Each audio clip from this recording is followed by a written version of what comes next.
Greetings. Welcome to the Leader Show, courtesy of the Evangelical Alliance of Kenya in partnership with Catalid. Today is one of those days that we talk about missions. And to make it even more interesting, we don't just talk about missions, but we are talking about reverse missions. And to help us just break down this topic, we have a guest with us here in studio. Karibu sana. Thank you, sir. I'll just request you to maybe just start by introducing yourself. Yes. Tell us who you are, where you come from. Yes. Yes. Thank you very much, Kevin. It's such a joy to be in this program. My name is Professor Lucas Jenga. I'm a bishop based in Glasgow, Scotland. And I've been leading reverse missions for the last 33 years. Yes, karibu sana. Thank Welcome you, to Kenya, based in Scotland. Karibu yes. Kenya. Asante. So maybe just go right into this topic and ask, what is reverse missions? Reverse mission, basically the word reverse is like going back. We're not going back against missions, but we're going back to the source of our Christian missions. Personally, I'm based in Glasgow, Scotland, as I've said, and when we look at this country, you cannot ignore Scotland. It's dotted by activities of the Scottish missionaries. If you want to think of the top university of this country, the top universities, Nairobi University and Kenyatta University, have their seed in the Scottish missionaries. If you go to Alliance High School, the Kikuyu Hospital, Kikuyu University, Tumutum Hospital, there's so much. But even in terms of our coffee that we drink and enjoy a lot of returns from, it was the Scottish missionaries who brought that. Many people are aware that our first president did his first carpentry course with the Scottish missionaries. So you could look at that as the initial aspect of mission. So they left their country, left their families and everything, and came to Kenya and started the gospel. Reverse mission is going back to them now and saying, we really appreciate the message you brought to us. It has had an impact in our lives. It has transformed us. It has given us great opportunities to be who we are today, and we want to give back. And the purpose for reverse mission is going to places where the gospel at one time had a huge impact in the society, in the lifestyle, in policy making, in health and education. And today it's no longer prevalent. So that's what we say, or rather that's what demonstrates reverse missions. Wow. Yes. And so how even with the concept of reverse missions, how is it very significant, especially for the churches here in Kenya and Africa? Okay.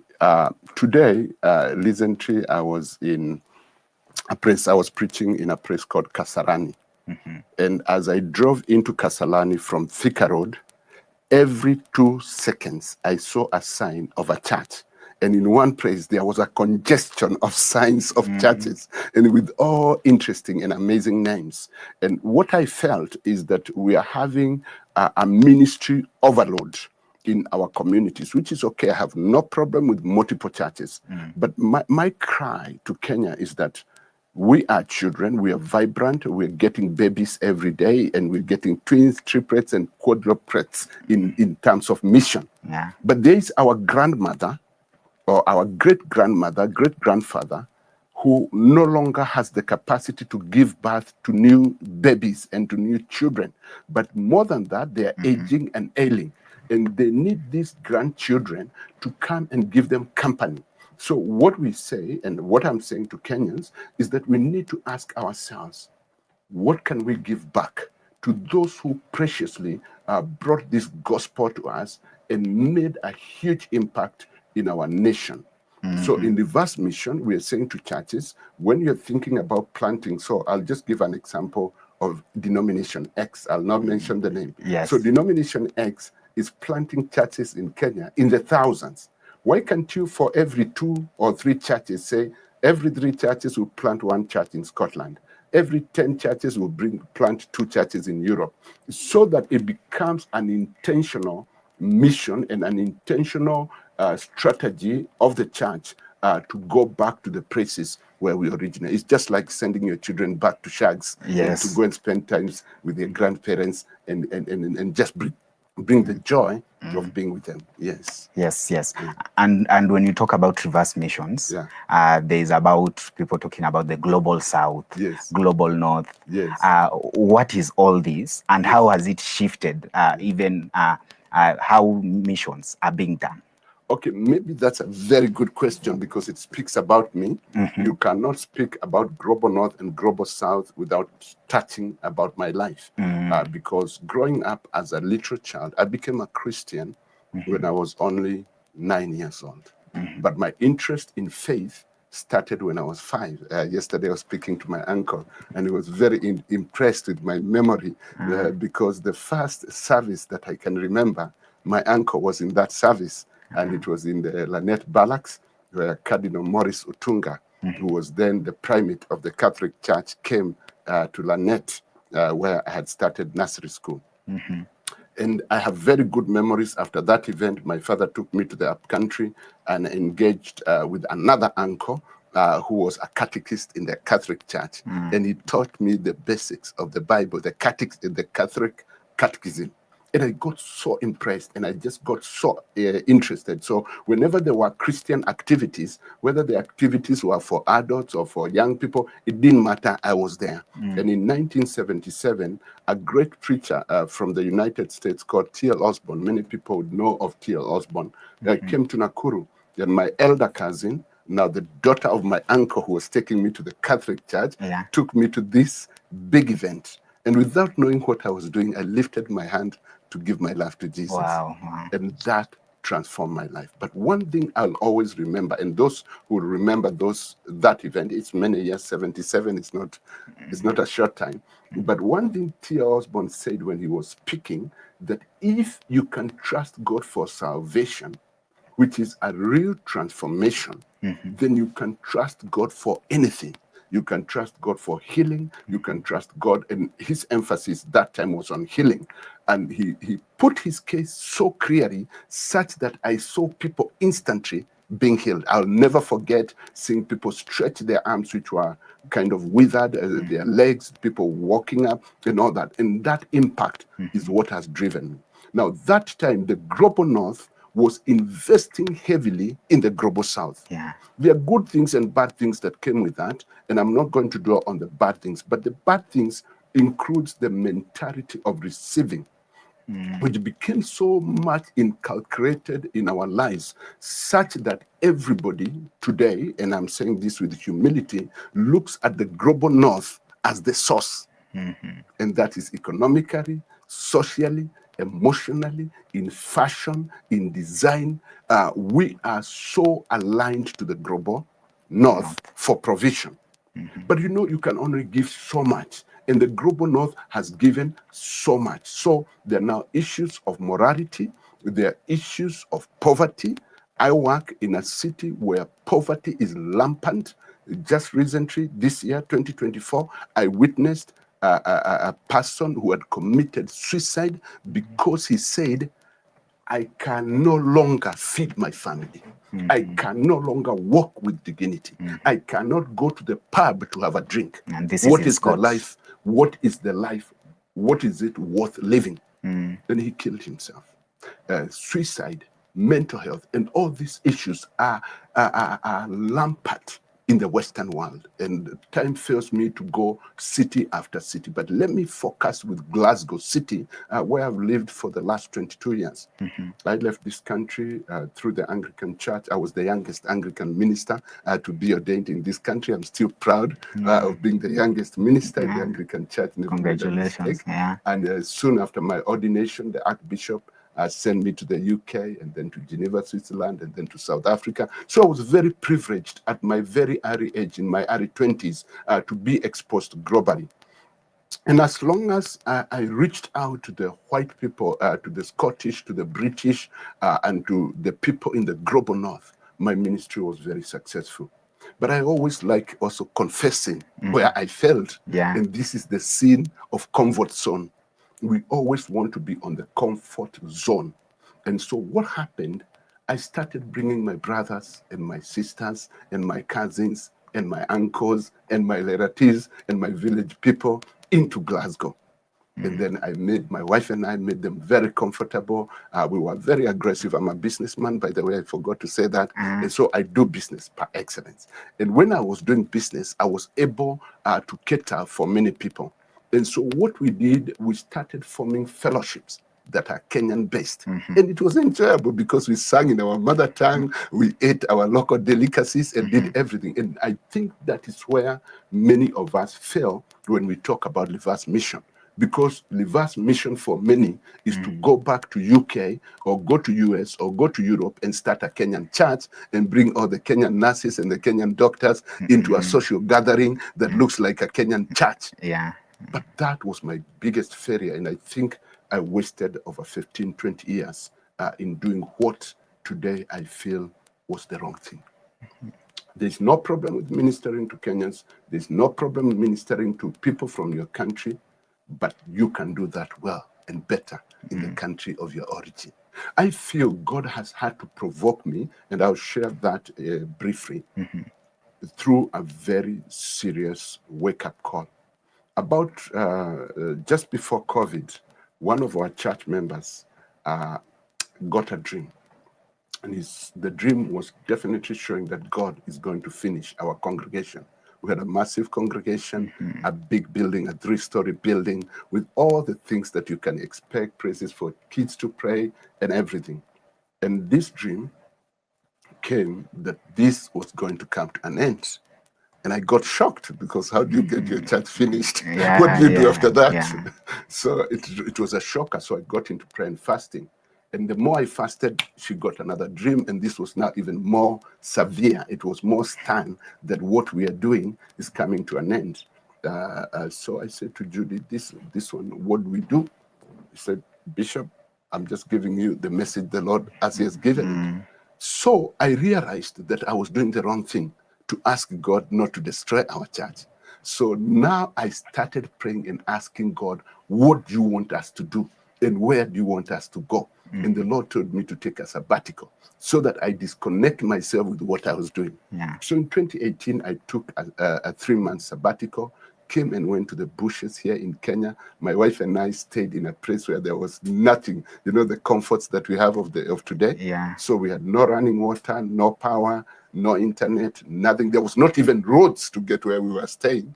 And everything was so basic. So for those 3 months, the Lord revealed to me that the journey we had been taking was the wrong journey. And if he called us to Scotland, then we need to fulfill the purpose for which he called us.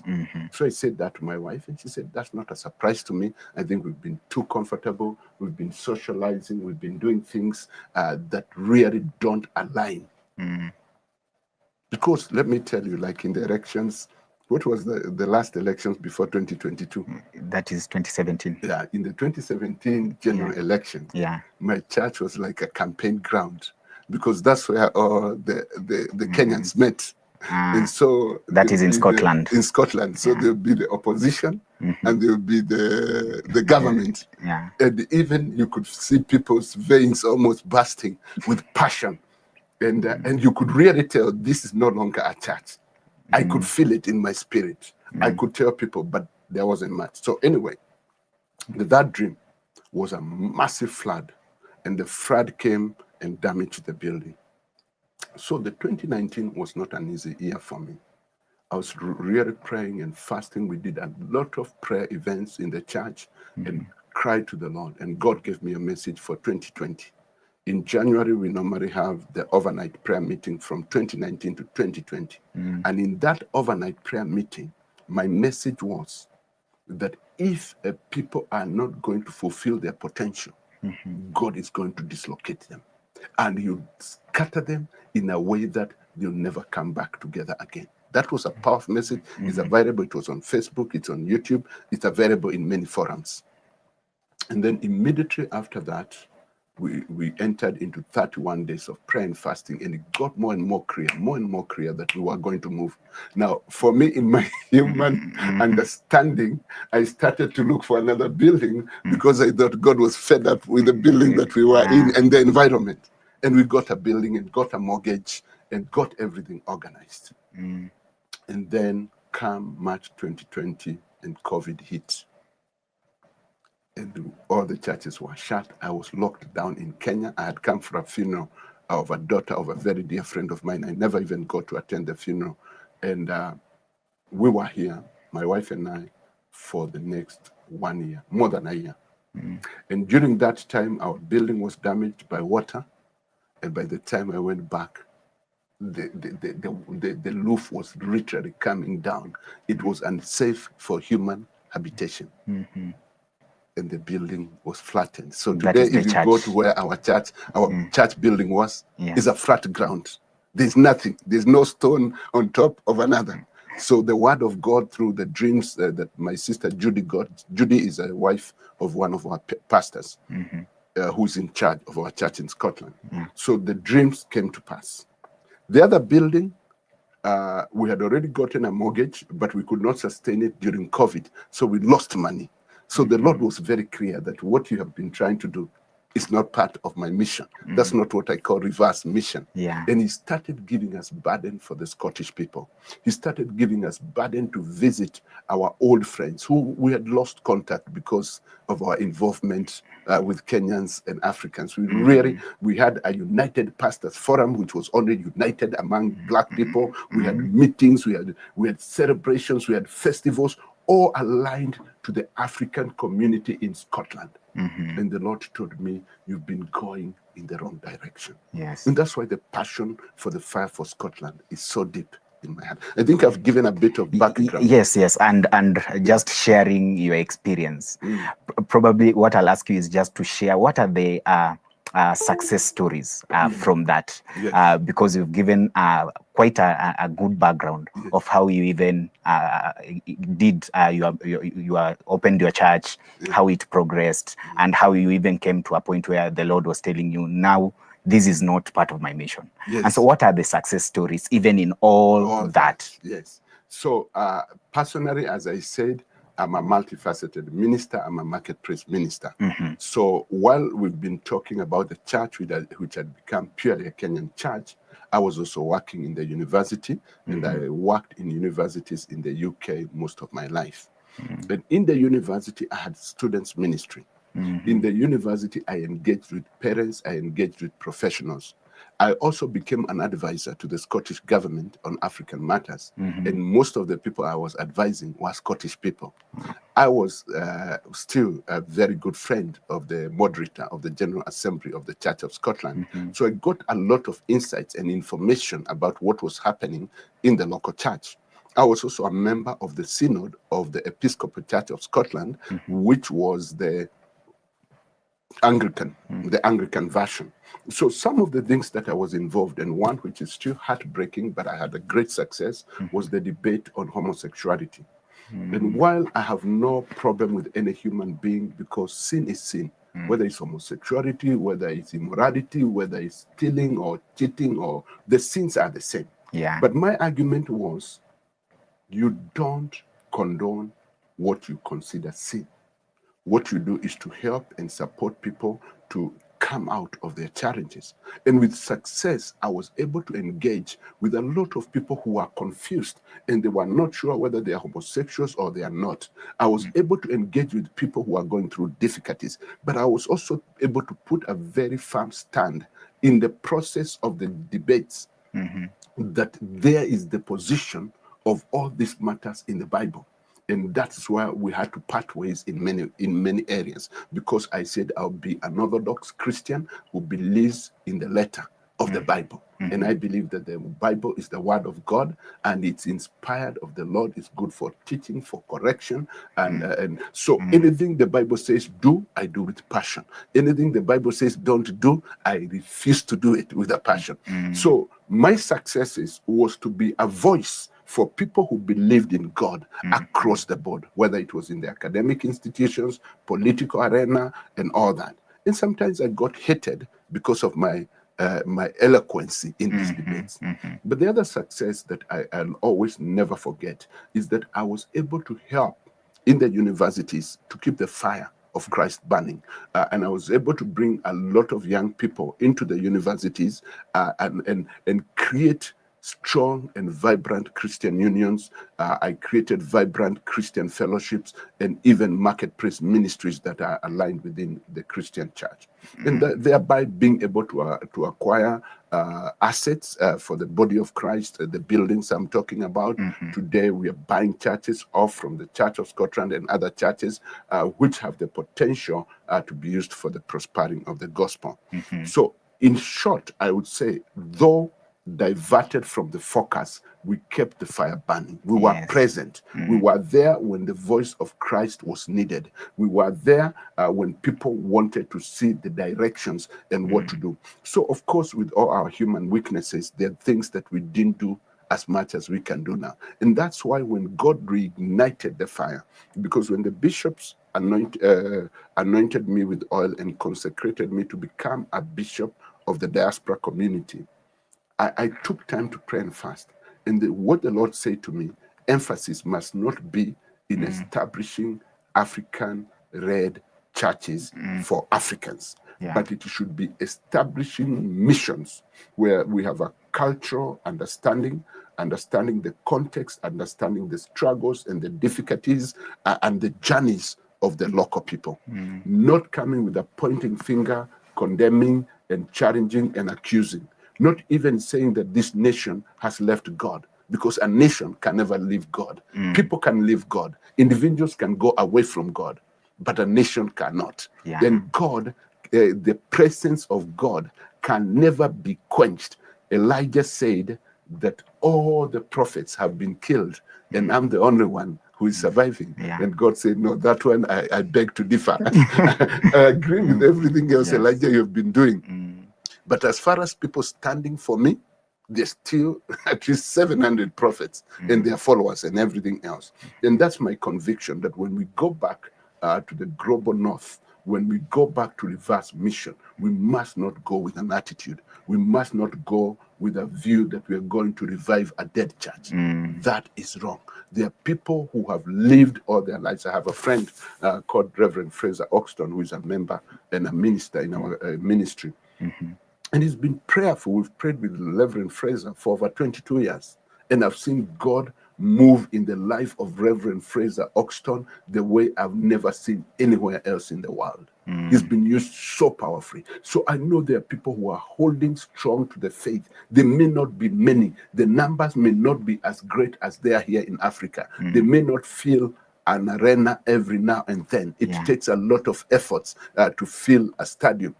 But they're there. They love God. They believe in God. So if you're going back to Scotland or to UK or to Europe as a missionary, it's so fundamental that you appreciate that you're not going to start something from nothing. You're going to be part of the fire, and you're just going to help to kindle the fire. Jesus said, I came to set fire on earth. How I wish it was rekindled. So you're not the one coming to set the fire. Your work is to rekindle. Your work is to come as a firewood and put that firewood on top of another firewood so that we can get the breakthrough that needs to be there. The other thing that is really critical is to bring leadership, because there'll be people who will be willing to lead, who will be willing to influence, who will be willing to change, but they have no energy. Sometimes they are lethargical because of the struggles that they have experienced. So Fire for Scotland, which is the mission that I read, is part of Heart for the City Ministry, and Heart for the City Ministry is part of a group called the Proximity Group, and maybe I can break that down a bit. So when I arrived in Scotland, as I have told you, I was as an ordained Anglican, and I served with the Anglican Church. But very shortly, we realized that people in the UK, or in Scotland in particular, did not want much to do with the traditional existing churches. Some people had been hurt, some people had been disappointed, and they kept on demanding that they need something independent where they can go. So we started using the traditional building, but to offer a new way of ministry. So we had healing ministry, deliverance ministry, we taught the word of God and all that. And so Heart for the City is the longest established non-Scottish charity in Scotland. And through Heart for the City, we were able to establish a number of activities. So on one strand, we focus on mission and ministry. On another strand, we focus on business and enterprise. On another strand, we focus on academia. So we develop academics who compete in that world, whether it's in technology, in agriculture, in business and enterprise development. And then we have another arm now, which we are calling the Fire for Scotland, which is purely for mission and mission agencies. So what we do with that is to partner with other denominations, other congregations who have interest in doing mission, but they may not be able to tick all the boxes. For instance, they don't have a presence in Scotland to bring missionaries. So through our Fire for Scotland outfit, we're able to help with the documentation. So we document the people who want to come to Scotland. We help them with accommodation. We train them on the culture. We provide with church buildings. So say we'll talk, like I'll just give an example. I was talking with Apostle Kimani Williams from Nakuru. And he said his mission for Scotland is to set up a prayer center like Heaven's Gate. So we provide the process. So we identify the buildings, we identify the locality, it has to align with their vision. And then we help everything, even to acquire. As a ministry, we can buy the building and make it available to the organization. Or we also have the capacity to support whatever denomination in Kenya or congregation or community of people who want to set up some work to go through those documentation, because we are a documented Scottish established organization, but we're also British citizens, so we're not doing it as foreigners anymore. We have already perfected our reverse mission activity. The other thing as Fire for Scotland we've been looking at is to creating awareness, showing Kenyans and Africans what impact people like David Livingstone, Mary Seresa, and all the others, I can't name them in this one program, the impact they did here, so that even when people are not thinking of going to Scotland, they are aware and they are prayerful. So we form groups of 6, and these people come together every day. We have an early morning prayer. Here in Kenya, it's 6 a.m. In UK is 3 a.m. in the morning. And every morning, people pray. This is a daily activity, and we are purely praying for one thing, that God would reignite fire in Scotland. And then that fire then moves on from Scotland to Germany, to Belgium, to France, across Europe, and then to America and other places. But we have to have one place which we use like our thrusting force. The other thing that we are doing is to encourage people to study missions. So we have a curriculum that we have developed that helps people who want to do international mission, because it's not just like any other mission. Of course, the word of God is fundamental. But when you start talking about international missions, you're starting to ask yourself issues of culture, you're asking yourself issues of legality, you're asking yourself issues of association. How do you engage? How do you become assimilated and accepted? And our approach for Fire for Scotland is not traditional. So we're not just looking at people who are ordained or people who are on full-time ministry, but we also look for teachers, doctors, nurses, plumbers, carpenters, drivers. You could be on any of this area, but you have a calling. So if you want to perfect your qualification, we work with you to perfect your qualification in your area so that it becomes a qualification that is internationally acceptable. And then once your qualification has aligned, we put you on an employment agency, and then you get a job. I'll give you a quick illustration.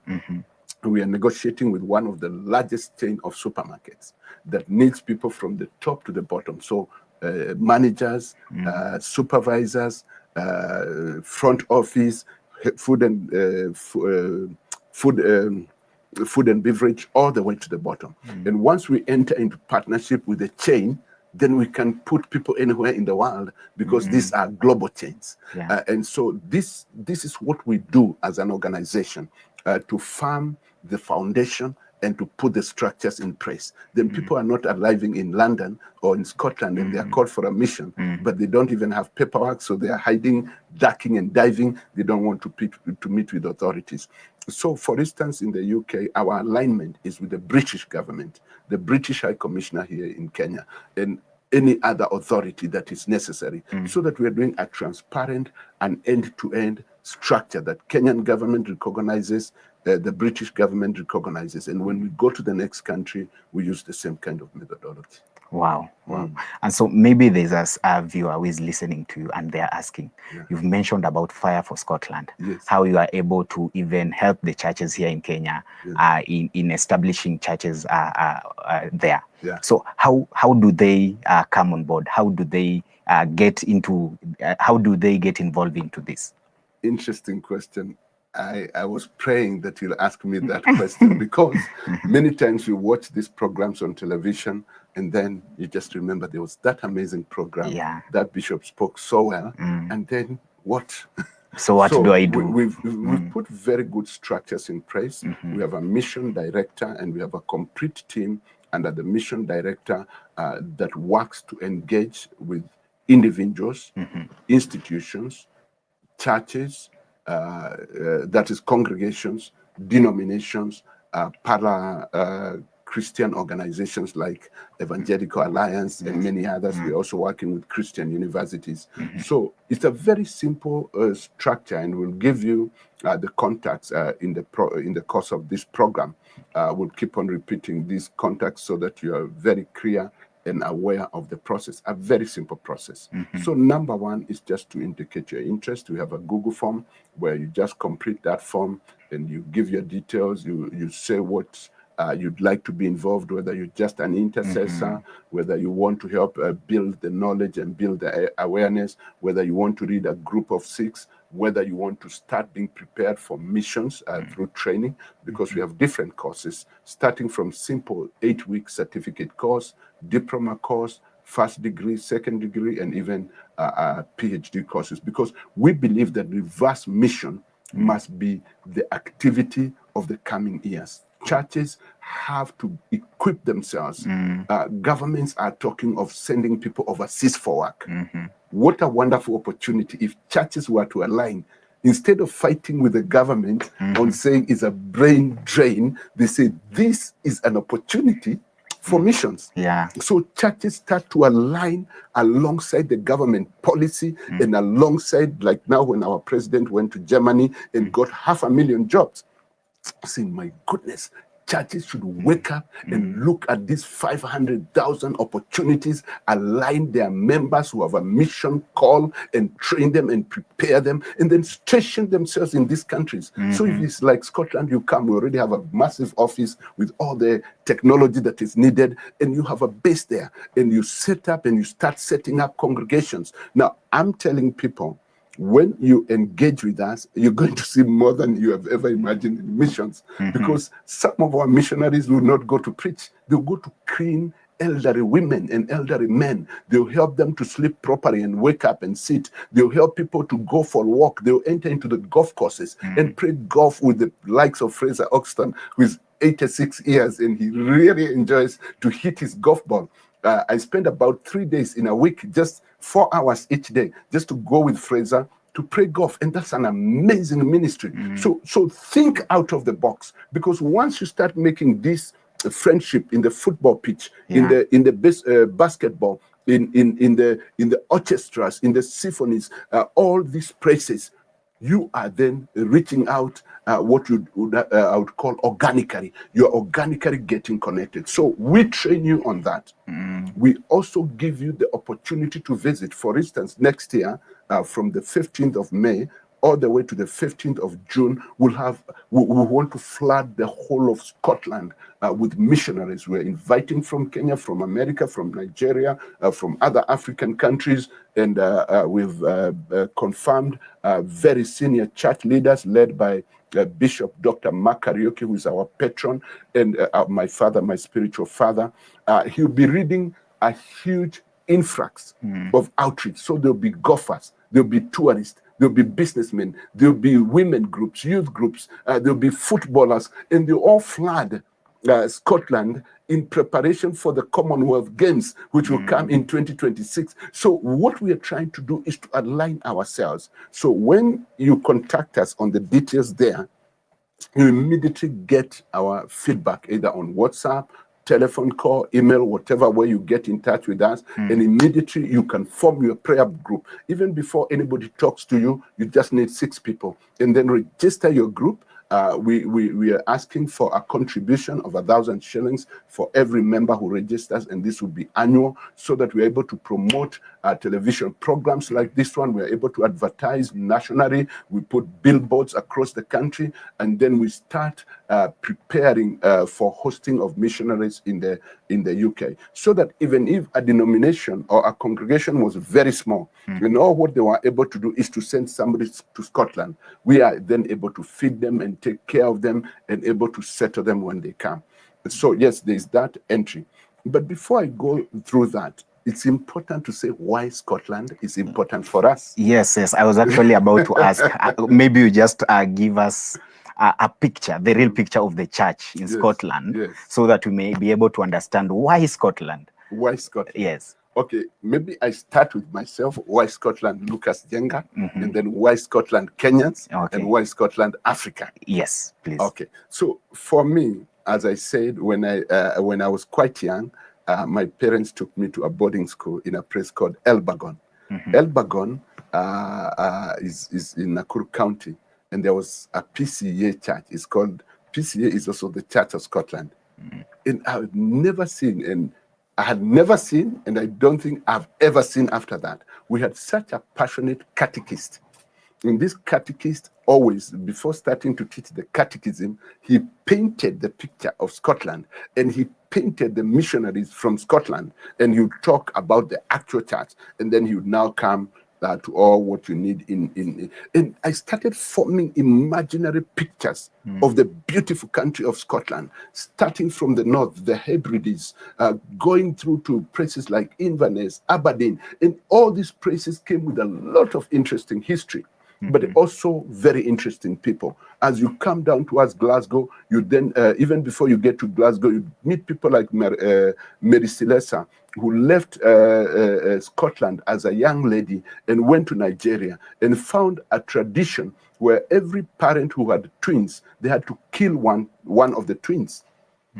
And she started taking these parents and these twins and telling them that it's actually acceptable to have these children. And Mary Celesta transformed an entire community in Nigeria. Then you come down, I'll not tell you a lot about other countries, but I come straight to Kenya before we go to Malawi, and we start seeing these Scottish missionaries who arrived here.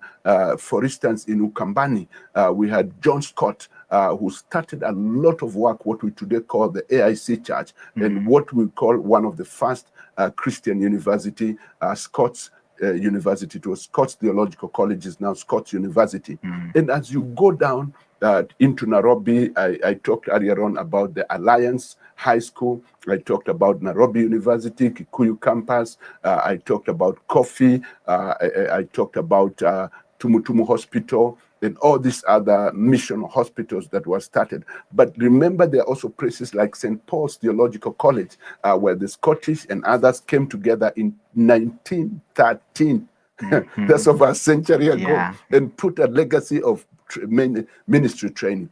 So what I'm trying to say is that there's so much, I as a person, because every place I've mentioned, I've benefited in one way or the other. But more than that, what was now being formed in my mind was a place that I would like to see. So initially, I didn't even want to go and live there. In the year 2000, I'd been mentored by a great man that many of you would recognize, who was called Derek Prince. And I was attending an event with Derek Prince in south of England. And when he started to talk about Scotland, he broke into tears because he could not compare the history of the old Scotland that we knew and the current Scotland of the year 2000. In the year 2000, in Glasgow, you had witch fests, that is festivals for witchcraft. You also had Satanist centers where you'd go and buy Satanism artifacts in Glasgow. You had so much evil in one building, which I'll tell you very briefly about. They had 3 levels. The top level, they used to call it, or the name I've forgotten, but there were 3 levels. So one was evil by its name. The other one was even more evil. The second one, I think, was called, I've forgotten the names, but it was a 3-story church building, massive building that could seat maybe up to 6,000-7,000. Huge, in the city center of Glasgow. They used to advertise and say, come and sing 8 days a week. And they would put the hymns as we know them and convert them into very derogatory hymns. So here is Derek Prince saying how he has visited Glasgow and how evil the city has become and how open it has been into demonic activities. And even people are not hiding. My brother Simon will tell you. One day we went somewhere and we found somebody with a tail, and he told us, I'm the devil himself. If you have been looking for the devil, here I am. And it was just, you could be intimidated. So after this message from Derek Prince, I prayed and fasted, and I said, God, if you ever send me to Scotland as a missionary, I'll die there. That's exactly what I said. If you send me to Scotland as a missionary, I'll give all my best to Scotland. It didn't take long. The same year, I was invited by an organization called On the Move. On the Move was a missionary organization that organized missions to go to different countries. In the year 2000, we did some missions in England, and in the year 2002, we did missions in Scotland. And while doing these missions, it became very clear that this is where God wanted me to be.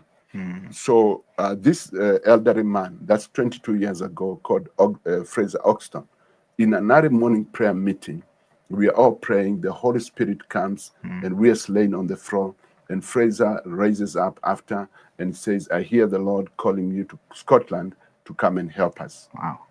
So that was very clear. It's the Lord who has spoken. Yeah. I came back to Kenya. This is very funny.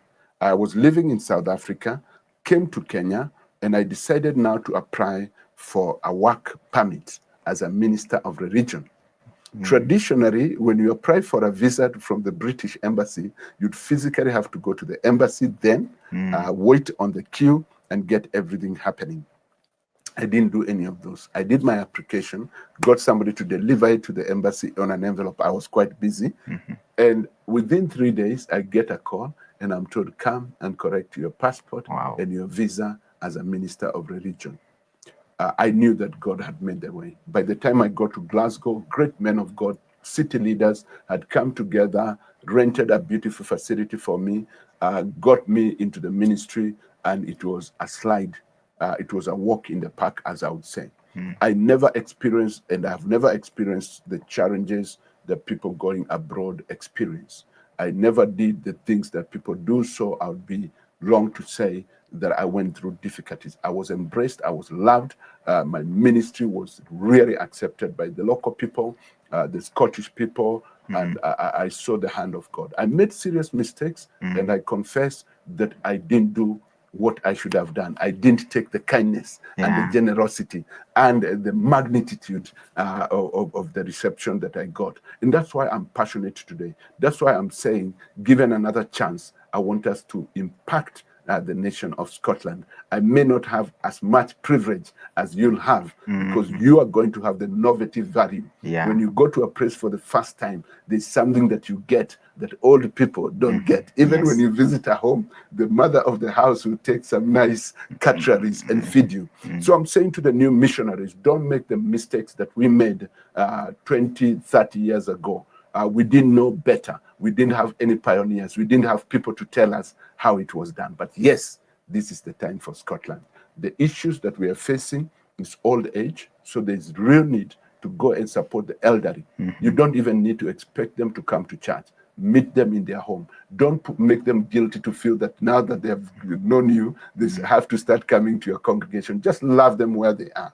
Don't even put a lot of pressure. If they don't know the Lord, don't put a lot of pressure on them. Pray into their life that the Lord would bring his light. The second challenge is the youth. There are not as many young people as you'd hope, but the many young people who are there are facing a lot of challenges. They are facing issues of boredom, issues of mental health, issues of drug abuse, issues of self-harm, and on goes the list. So you can be there to walk alongside them. I say to the people who get opportunities to work in schools, colleges, and universities, don't burden these people with so much. First of all, just pour your love, shower them with love, shower them with the fear and the knowledge of Christ. And as a result, that will go on. The third critical thing is labor force. We're struggling with labor force. So labor force is coming from Europe, labor force is coming from the Middle East, labor force is coming from India and Pakistan and everywhere. Now, each labor force has its agenda. And I know all of us from the global south, our agenda to the west is to make a bit of resources. I would urge those who are going as missionaries, don't go with a mindset of making money.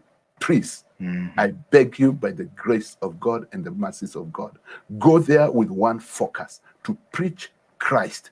Christ who is able to provide for himself, and he can feed you and provide all your needs according to his riches in glory. When I got that opened into my mind less than 10 years ago, it is completely transformed me. And God has provided so much. He's made my life so fulfilling because I've known that I was not sent to Scotland to enrich myself. I was not sent to Scotland to build homes back in Africa. I was not sent to Scotland to improve my economic status. And once we learn that, mission becomes important. So join us in Fire for the Scots. Join us to pray. Even before you do anything else, just make this your burden.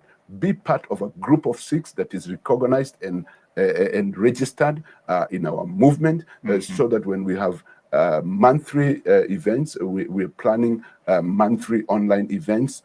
And when we have annual conferences and annual campaigns, when we do annual missions, then you're part of it. Because once you fully understand this as an individual, as a congregation, as a denomination, then you'll be able to thrust out and benefit fully. And I want to say that there's enough resources in Kenya, not only to impact Scotland with mission, but also to impact the globe, because the resources are not our own. They are of the Lord. And where God sends us on mission, he provides. He provides. Thank you, my brother. Yes, he surely provides.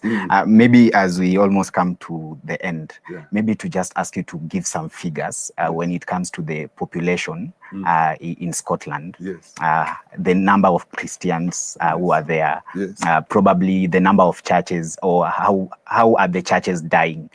We were with you the other day and we were talking about how churches are being sold. Some churches have been converted into places where people come to, they have become clubs and different things. So maybe if you could just paint for us that kind of a picture briefly, even as we come close to the end. Yes, so actually we've put a very good document called Fire for Scotland, which gives all the data that you have requested. But because I'm online and I'm on television, it might just be good to give a bit of demographics. So Scotland is in the north of England. So it's the 2/3 kind of the landmass of the entire English entire British Isles. So it's about 790 square kilometers, and it ranges from 154 kilometers from north to south. That's about 96 miles. It has a population currently of 5,910,100,000 as mid last year, and 63% of the population have no other skill, like in terms of languages and everything. So the majority spoken language is English, but they have some kind of Gaelic and also Scots language, which is maybe spoken by 1%. It's also important to note that there's been no increase in population since 1947, other than through immigration. So the population of Scotland has stayed constant. The largest increase that happened in 1 year was in 1946. So when we say it's a declining population, it's supported by Scottish statistics or census that are done every 10 years.